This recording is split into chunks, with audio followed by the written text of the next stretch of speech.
আধার card এবার বন্ধ হবে। পুরোপুরি ফেক নিউজ বা ভুয়ো চিঠি জানিয়ে দিল UIDAI। আরও বিস্তারিত জানতে সম্পূর্ণ ভিডিও দেখতে সঙ্গে থাকুন। ধন্যবাদ সম্মানিত দর্শকবৃন্দ, আপনারা সব কেমন আছেন? আশা করি সকলেই ভালো আছেন। আপনাদের দোয়া আশীর্বাদ দে আমিও খুব ভালো আছি। আজকে যে ভিডিওটা নিয়ে এসেছি খুবই একটি গুরুত্বপূর্ণ ভিডিও, ভারতবর্ষের সমস্ত জনসাধারণ খুবই কাজে লাগবে। যে সমস্ত ব্যক্তিদের আধার কার্ড আছে, আধার কার্ড ভ্যালিডিটি নোটিশ, আধার নিষ্ক্রিয় হয়েছে বলে চিঠি এসেছে, উদ্বেগ ও জল্পনার মাঝে নতুনভাবে বার্তা দিলেন UIDAI। বিগত বেশ কয়েকদিন ধরেই অনেকের কাছে আধার কর্তৃপক্ষের নাম করে একটা চিঠি যাচ্ছে। তাতে বলা হয়েছে আধার আইন 2016 এর 28 ধারা অনুযায়ী ভারতে থাকা শর্ত পূরণ না করায় উক্ত আধার নম্বরটি নিষ্ক্রিয় হয়েছে। এই নোটিশ হাতে পেয়ে অনেকে উদ্বেগ হয়েছেন। এই আবহে নিয়ে মুখ খুললেন UIDAI, জানালো এই নোটিশ পুরোটাই ভুয়ো বলে দাবি করছে। কারো ভারতে থাকার যোগ্যতা নিয়ে প্রশ্ন উঠলে সেই ব্যক্তিকে নিজের নাগরিকত্ব প্রমাণের অধিকার দেওয়া হয়, আগে আধার বাতিল হয় না। UIDAI কি জানালো? তাহলে কি আধার কার্ড বাতিল হবে না, না কি? সমস্ত বিষয় আমি আমার এই ভিডিওটির মধ্যে আপনাদেরকে স্টেপ বাই স্টেপ দেখাবো, এবং আমার এই ভিডিওটি আপনারা মনোযোগ সহ শান্তিপূর্ণভাবে দেখবেন। খুবই একটি গুরুত্বপূর্ণ ভিডিও, একটা স্টেপ ছেড়ে গেলে ভিডিওটি আর বুঝতে পারবেন না। তো বন্ধু, আপনি আমার এই ভিডিওটি কোন জেলা থেকে দেখছেন, কোন ধরনের ভিডিও প্রয়োজন, অবশ্যই কমেন্ট করে আপনার মতামত আমাকে জানাবেন। সেই ধরনের ভিডিও দ্বারা আমি চেষ্টা করব। যারা আগে থেকে ইউটিউব চ্যানেল এবং ফেসবুক পেজকে সাবস্ক্রাইব এবং ফলো দিয়ে রেখেছেন তাদেরকে অসংখ্য অসংখ্য ধন্যবাদ।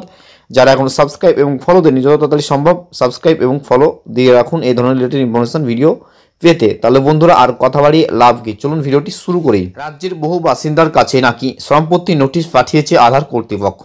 সেই চিঠিতে বলা হয়েছে তাদের আধার নিষ্ক্রিয় করা হয়েছে। ফেসবুকে এই ধরনের চিঠির ছবি ভাইরাল হয়েছে।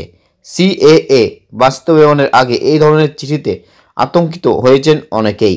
তবে এই সংশয়ের মাঝে UIDAI জানালো এই নোটিশ ভুয়ো দাবি করা হচ্ছে। কারো ভারতে থাকার যোগ্যতা নিয়ে প্রশ্ন উঠলেও সেই ব্যক্তিকে নিজেরই নাগরিকত্ব প্রমাণের অধিকার দেওয়া হয়, আগেই আধার বাতিল হয় না। অনেকদিন আগে কেন্দ্রীয় স্বরাষ্ট্র মন্ত্রী জানিয়েছিলেন লোকসভা ভোটের আগে CAA কার্যকর হবে দেশে। এর মাঝেই আধার নিষ্ক্রিয় হওয়ার নোটিশ পেয়ে আনতে উদ্বিগ্ন। এদিকে সম্প্রতি আধার কর্তৃপক্ষ জানিয়েছেন 10 বছর আগে যারা আধার করিয়েছিলেন তাদের বায়োমেট্রিক সহ অন্যান্য তথ্য যাতে আপডেট করানো হয়। এই আবহে আধার নিষ্ক্রিয় হওয়ার নোটিশে হতবাক অনেকেই মনে করেছিলেন হয়তো এই আপডেট না করানোর কারণে আধার হলো কিনা। যদিও আধার ইস্যু করা সংস্থা UIDAI স্পষ্ট জানালো এই নোটিশ ভুয়ো।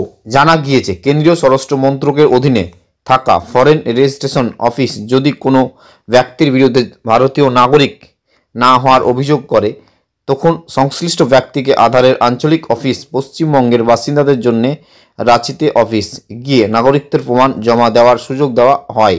যদি সেই ব্যক্তি না করতে পারেন, আধার নিষ্ক্রিয় করার প্রশ্ন ওঠে।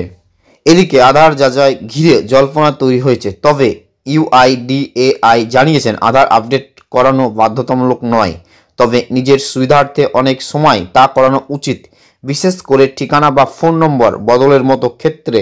তার জন্য নিকটবর্তী আধার সেবা কেন্দ্রে, পোস্ট অফিস বা BSNL এর শাখায় গিয়ে নির্দিষ্ট ফি জমা দিয়ে সেই সব তথ্য আপডেট করা যায়। এদিকে UIDAI জানিয়েছেন দীর্ঘদিন আগের আধারের বায়োমেট্রিক আপডেট করতে বলা হলেও তা করা বাধ্যতামূলক নয়। এর জন্য আধার নিষ্ক্রিয় হবে না। এদিকে আগামী 14 মার্চ পর্যন্ত অনলাইনে শুধুমাত্র আধারের ঠিকানা আপডেট করা যাবে বিনা খরচে। তো বন্ধুরা, অবশ্যই আমার এই ভিডিওটি আপনারা বুঝতে পারলেন। আপনাদেরকে আমি স্টেপ বাই স্টেপ দেখিয়ে দিলাম। যে বাড়ি বাড়ি চিঠি পাঠাচ্ছে আধার, সেটা পুরোটাই ভুয়ো। আধার বন্ধ হবে না। এই ভিডিওটি থেকে যদি আপনি একটু উপকার পেয়ে থাকেন তাহলে ভিডিওটি বিভিন্ন সোশ্যাল মিডিয়া ও গ্রুপে শেয়ার করেন। আপনার মতো অনেক মানুষ এই ভিডিও থেকে আরও উপকৃত হতে পারবে। ধন্যবাদ।